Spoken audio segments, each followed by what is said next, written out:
चलाते थे? थोड़ा ऊंचे बोलो। अन्न क्षेत्र। अन्न क्षेत्र का मतलब कि उनके यहाँ रोज भंडारा होता था। जो भी आता था वो आकर के भोजन करता था। सुबह आ जाए, दोपहर को आ जाए, शाम को आ जाए। महात्मा ने अन्न क्षेत्र खोला हुआ था, भूखे लोग आकर के भोजन करते थे। लेकिन महात्मा ने एक बहुत अच्छा नियम बनाया हुआ था। क्या बनाया हुआ था? नियम। इस बात का नियम कि कोई भी आएगा भोजन भरपेट मिलेगा, लेकिन नियम ये है कि उससे पहले एक राम नाम की माला जपनी पड़ेगी। अब राम राम राम राम 108 बार तो बोल रहे हैं, कितना समय लगेगा ना? तो एक माला राम नाम की जपनी पड़ेगी। उसके बाद पंगत में बैठ करके भरपेट भोजन करो। अब बताओ भैया, नियम की मुश्किल तो है नहीं? बताओ, नहीं है ना? लेकिन जो भगवान का नाम नहीं लेने वाले ना, उनको राम नाम इतना बड़ा पहाड़ लगता है कि मानो ना जाने उनसे क्या कहने को बोल।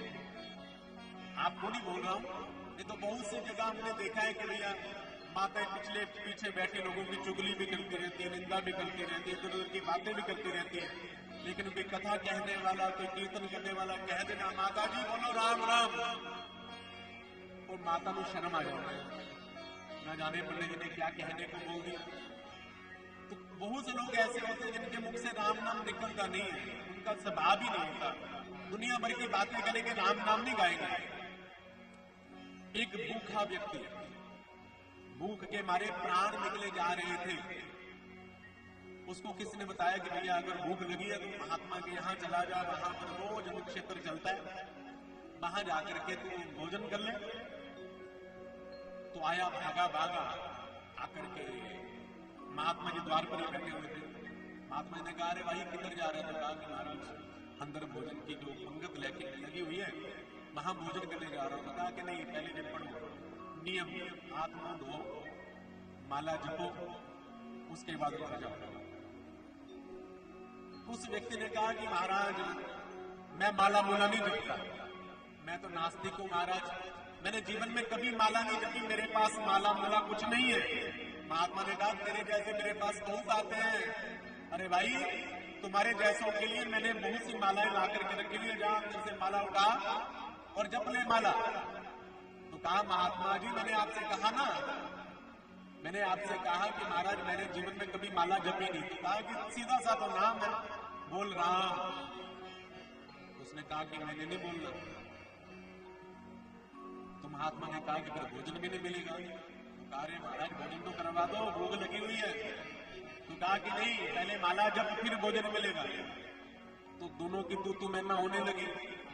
अब महात्मा जी भी जिद पर अड़े हुए थे कि राम नाम नहीं गाएगा तो भोजन नहीं मिलेगा, और वो व्यक्ति भी जिद पर अड़ा था कि मैंने जीवन में कभी नहीं जपा तो आज भी नहीं जपूंगा, भोजन देना हो तो दो, नहीं देना हो तो ना दो। बड़े आए अन्न क्षेत्र चलाने वाले महात्मा को दो चार बातें कह करके वो व्यक्ति चला गया। अब महात्मा जी सोचते रहे कि अरे भैया कितना मूर्ख व्यक्ति है, भूख के मारे उसके प्राण निकले जा रहे हैं, मेरे से इतनी बहस करके गया, अगर उसकी जगह एक माला जप लेता राम नाम की तो उसका क्या जाता।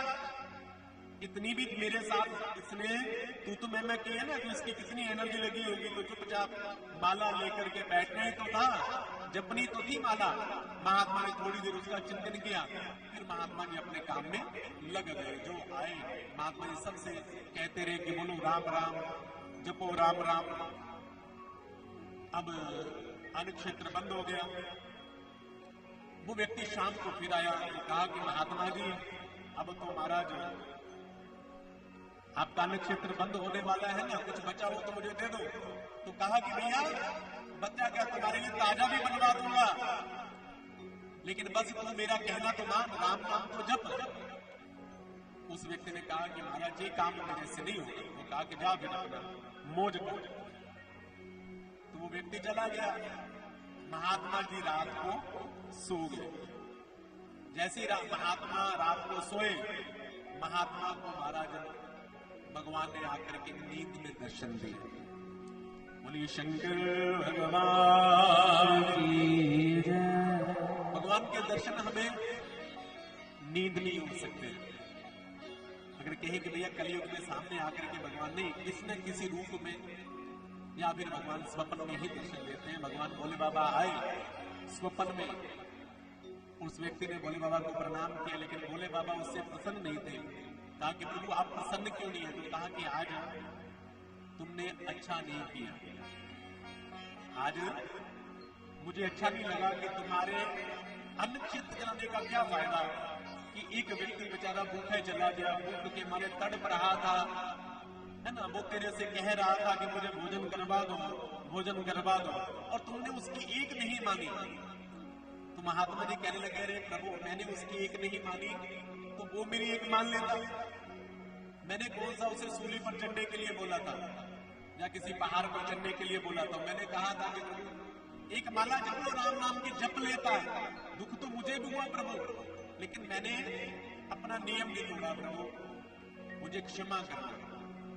लेकिन प्रभु आप उदास क्यों? तो भोले बाबा ने बहुत सुंदर उत्तर दिया। भोले बाबा ने कहा कि देख, जब से तू अन्न क्षेत्र चला रहा है, भंडारा कर रहा है, उस दिन से मैंने ये सोच लिया कि तू मेरा सहयोग कर रहा है, क्योंकि मेरा नाम है भंडारी, सबको भंडारा देना ये मेरा काम है और तू मेरा सहयोग कर रहा है। लेकिन आज वो व्यक्ति चला गया कि मुझे बड़ा दुख हुआ कि तू मेरा सहयोग करने में फेल हो गया। तो कहा कि प्रभु मुझे ये बात समझ में नहीं आई। भोले बाबा ने कहा कि एक बात बता, उस व्यक्ति की आयु लगभग कितनी थी?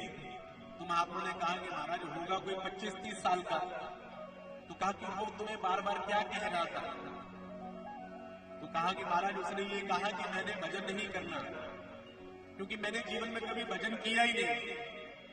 तो कहा कि वो 25 वर्ष का था, हिष्ट पुष्ट था, और वह बचपन से बड़ा भी हुआ होगा, है ना, और बड़ा जब हुआ होगा उसको रोटी भी मिली होगी, उसको कपड़ा भी मिला होगा, है ना, और मैं उसको रोज रोटी भी देता हूँ, मैं रोज उसको जल भी देता हूँ, अन्न भी देता हूँ, सब कुछ देता हूँ। लेकिन आज मैंने तुम्हारे पास तुम्हारे परीक्षा के लिए उस व्यक्ति को भेजा था कि भैया तू भोजन करवा दे, लेकिन तुमने बस इतनी सी बात पर उसको भोजन नहीं दिया कि इसने भजन नहीं किया।